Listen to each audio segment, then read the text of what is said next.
जो लड़की थी उसका प्रेम प्रसंग का मामला था, परंतु कुछ दिनों से लोग में अलगाव हो गया था। लड़का वहाँ पे सो रहा था, लड़की गेट खोली थी, ये अंदर गया और ईंटा से लड़का को मारा और लड़की का गर्दन गला दबा के उसकी हत्या कर दी। जुलाई की संध्या में जानीपुर थाना अंतर्गत नगवा गांव में 2 बच्चों की शव बरामद किया गया था।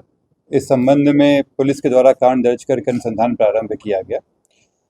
इसमें पुलिस के द्वारा एफएसएल की टीम को बुलाया गया, स्वान दस्ता को बुलाया गया और विभिन्न टीमों को बनाकर अलग अलग जगहों पर रेड छापामारी की गई, साक्ष्य संकलन किया गया और एक पूरी एसआईटी बनाई गई थी जो सिटी एसपी पश्चिमी के निर्देशन में चल रहा था।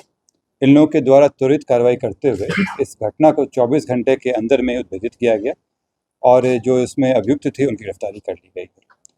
ये घटना करने के लिए एक व्यक्ति जो पूर्व से जो बच्चे जिनका देहांत हुआ है उनके परिचित थे और उनका उस घर में आना जाना लगा रहता था। इसी क्रम में वो पुरानी सुनियोजित ढंग से प्लानिंग करके वो आए और घटना को अंजाम दिए। घटना की प्लानिंग पहले ही हो चुकी थी। घटना के दिन ये सुबह में जाकर बगल के दुकान से मिट्टी का तेल, किरासिन का तेल खरीदे और तेल को एक बोतल में रख के घटनास्थल पर गए। वहाँ पर जाने के बाद 2 बच्चे थे, एक लड़का एक लड़की। लड़का वहाँ पे सो रहा था, लड़की गेट खोली थी, ये अंदर गया और ईंटा से लड़का को मारा और लड़की का गर्दन गला दबा के उसकी हत्या कर दी। हत्या करने के बाद साक्ष्य को छुपाने के लिए जो किरासिन का तेल था उसको छिड़क के आग लगाया ताकि साक्ष्य को मिटा सके और ये घटना करने के बाद बाहर से गेट बंद करके चला गया।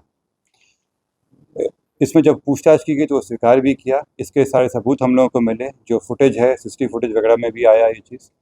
जिसके यहाँ से वो किरासिन का तेल खरीदा था उस व्यक्ति की पहचान की गई, उसको भी पूछताछ किया गया और उसका भी स्टेटमेंट लिया गया है। ये पूर्व में प्रेम प्रसंग और उसके बाद असफल प्रेम प्रसंग का मामला है और उसी में ये घटना की गई थी।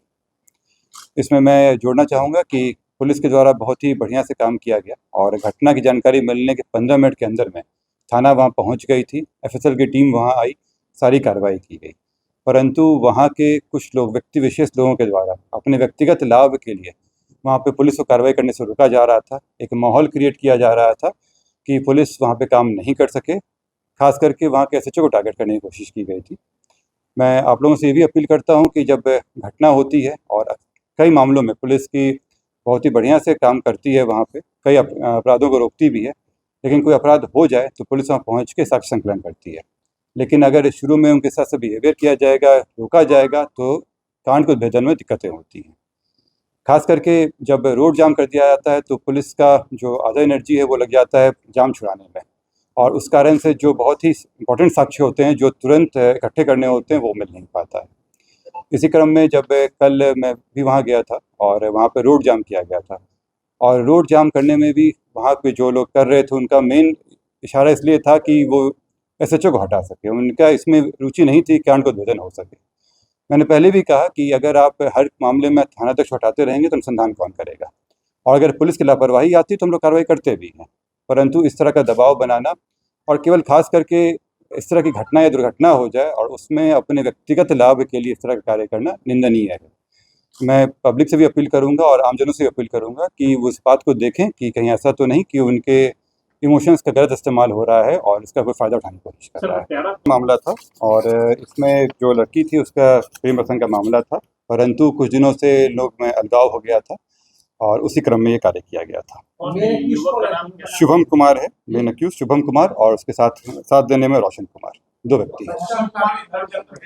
बच्चे रोशन जो था वो सहयोगी था और साक्ष्य को मिटाने में उसका अहम रोल था। जब हम लोग से पूछताछ किए तो इसके बारे में इन्फॉर्मेशन देना और फिर जो भी चैट वगैरह था उसको डिलीट करने के लिए उकसाना, इन सब में उसका रोल रहा है।